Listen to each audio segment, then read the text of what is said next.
China के scientist ने एक डेडली वायरस फाउंड किया है जो कि लाइफ थ्रेटनिंग वायरस है, जिसको 41 लोगों के अंदर पाया गया और इसमें ज़्यादातर बुखार रहता है और इसी के साथ साथ रेगुलर कोल्ड रहता है और सीवियर एक्यूट रेस्पिरेटरी सिंड्रोम भी बन सकता है ये, जो कि लोगों की जान भी ले सकता है और ये सिर्फ चाइना तक ही सीमित है। दरअसल चाइना के वुहान सिटी के अंदर करीबन 41 लोग इससे इन्फेक्टेड हो चुके हैं जिनका ट्रीटमेंट चल रहा है। अब वहाँ से एक लेडी थाईलैंड भी फ्लाई कर रही थी जिसको बहुत तेज़ बुखार था और उनको थाईलैंड में ही रोक लिया गया क्योंकि इस वायरस की इंफॉर्मेशन फैल चुकी थी। दरअसल इस वायरस की जेनेटिक सीक्वेंसी चाइना ने शेयर कर दी है, जिसके बाद में अब इसको शायद डायग्नोस करना आसान हो चुका है या फिर डायग्नोस करने का तरीका मालूम चल चुका है, जिसकी वजह से इस महिला का वहीं पर इलाज चल रहा है और शायद इनको वापस डिपोर्ट भी कर दिया जाए क्योंकि ये इन्फेक्टेड है इस बीमारी से, जिस बारे में कंफर्म किया है थाईलैंड की ही अथॉरिटी ने। और यहाँ पर चाइना के अंदर जो लोग इससे बीमार हैं उनका भी ट्रीटमेंट चल रहा है और इसी के साथ साथ ये बीमारी और लोगों तक ना फैले तो उन लोगों को वहीं उसी एरिया में सीमित रखा गया है। और इसी के साथ साथ पाया गया कि ये बीमारी बैट्स में ज़्यादा होती है, तो शायद इन लोगों ने बैट्स यानी कि चमगादड़ उमगादड़ खाया होगा। और इसी के साथ साथ वहाँ पर जो सी फूड की मार्केट है जहाँ पर तरह तरह के जानवर, कीड़े मकोड़े सब बिकते हैं, उसको भी बंद कर दिया गया है। शायद ये बीमारी उन्हीं में से किसी एक से फैली है। फिलहाल के लिए इसी तरीके की और अपडेट के लिए बने रहो। मेरा नाम है भारत शर्मा, आप देख रहे हो इसको। आशा करता हूँ आज का दिन आपको बहुत अच्छा बीत रहा होगा।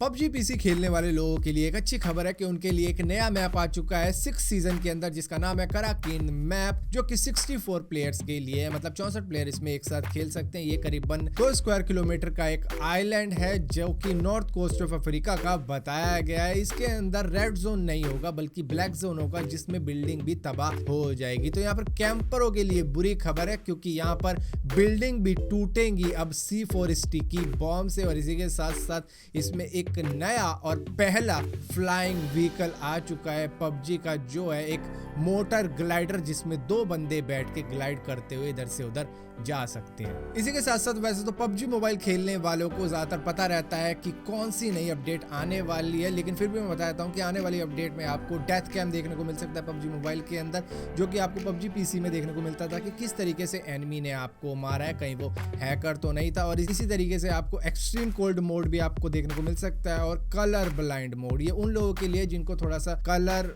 रिकॉग्नाइज करने में दिक्कत होती है कि ये हरा है लाल है, होती है इशू, तो उनके लिए भी एक नया मोड आने वाला है। और इसी के साथ साथ न्यू एरेंगल मोड भी आने वाला है जो कि आपको नेक्स्ट अपडेट में मिलेगा। दुनिया भर में बहुत सी डेटिंग की वेबसाइट होती है, एप्लीकेशन होती है, जैसे टिंडर बहुत ज्यादा कॉमन हो गई है, ग्रिंडर हो गया, क्यूपिड हो गया और इसी तरीके की कई एप्लीकेशन होती है। लेकिन ये 3 नाम मैंने इसलिए लिए हैं क्योंकि ये पकड़ी गई हैं प्राइवेसी लॉ को वायलेट करती हुई। दरअसल नॉर्वेनियन कंज्यूमर काउंसिल ने इनके ऊपर केस दर्ज कर दिया है कि भैया ये European union GDPR data protection legislation को ब्रेक करते हुए पाए गए हैं। ये यूजर का डाटा एडवर्टाइजर को बेच रहे थे, जो कि एक क्राइम है और इनके ऊपर लगेगी अब अच्छी सी कोई दफा और उसके बाद में देखो कितने की पेनल्टी इनको मिलती है। दुनिया में बहुत से जानवर ऐसे हैं जो कि हाइबरनेशन में यानी कि शीत निद्रा में चले जाते हैं जब बहुत ज्यादा ठंड पड़ती है, जहां पर वो अपनी बॉडी को कुछ ऐसा बना लेते हैं कि वो 6-7 महीनों तक तो उठते तक नहीं है और जैसे ही बर्फ पिघलती है वो वापस से अपना दिल चालू कर लेते हैं और उनकी बॉडी दोबारा से नॉर्मल तरीके से वर्क करना शुरू कर देती है।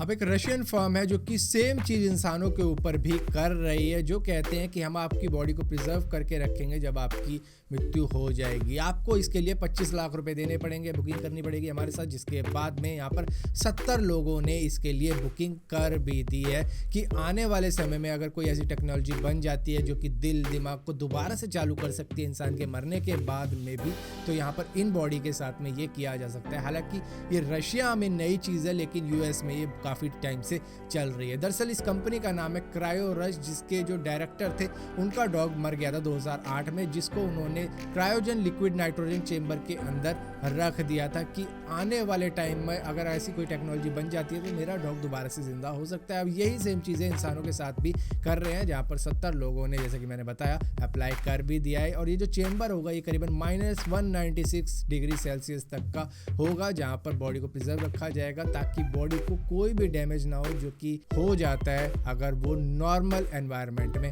हो। जैसा कि आपको मालूम होगा कि Amazon के CEO जेफ बेजोस इंडिया आए हुए हैं, जिसको लेकर उन्होंने कई सारी अनाउंसमेंट भी करी और इसी के साथ साथ उनके खिलाफ प्रोटेस्ट भी चल रहे हैं जो कि लोकल ट्रेडर कर रहे हैं। मतलब कि पहले आप लोग जो शॉपिंग करते थे वो अपनी लोकल मार्केट से कर लेते थे, लेकिन आजकल आप ऑनलाइन कर लेते हो, Amazon से कर लेते हो, फ्लिपकार्ट से कर लेते हो या फिर कहीं से भी कर लेते हो। मतलब घर बैठे कर लेते हो और आपका प्रोडक्ट आपके घर पे आ जाता है। तो इसकी वजह से उनका नुकसान होता है और उसी वजह से वो जेफ बेजोस के खिलाफ प्रोटेस्ट भी कर रहे हैं। लेकिन जेफ बेजोस ने कहा है कि मैं यहाँ पर करीबन 7,000 करोड़ की इन्वेस्टमेंट करूंगा, जिससे कि जो भी लोग Amazon पे सेल करते हैं अपने प्रोडक्ट, अब वो सिर्फ इंडिया में ही नहीं बल्कि वर्ल्ड वाइड भी इसको कर सकते हैं। मतलब आपका प्रोडक्ट अब दुनिया के किसी भी देश में जा सकता है, जिसमें आपको सिर्फ अपना प्रोडक्ट देना है। उसको पैक भी Amazon ही करेगा, भेजेगा भी Amazon, जहां पर आप घर बैठे बैठे उसको न्यूयॉर्क भी भेज सकते हो या फिर चाइना भी भेज सकते हो।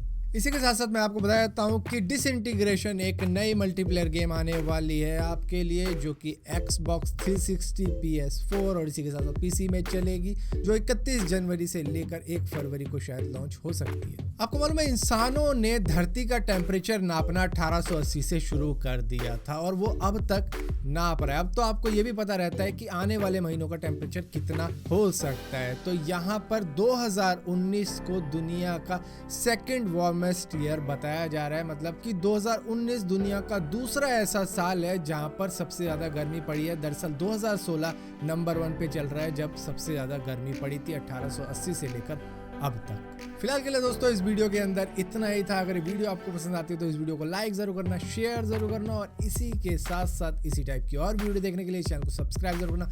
सब्सक्राइब किया तो बेल का आइकन जरूर दबाना, वरना आपको मालूम नहीं चलेगा मैंने कोई वीडियो डाली भी है।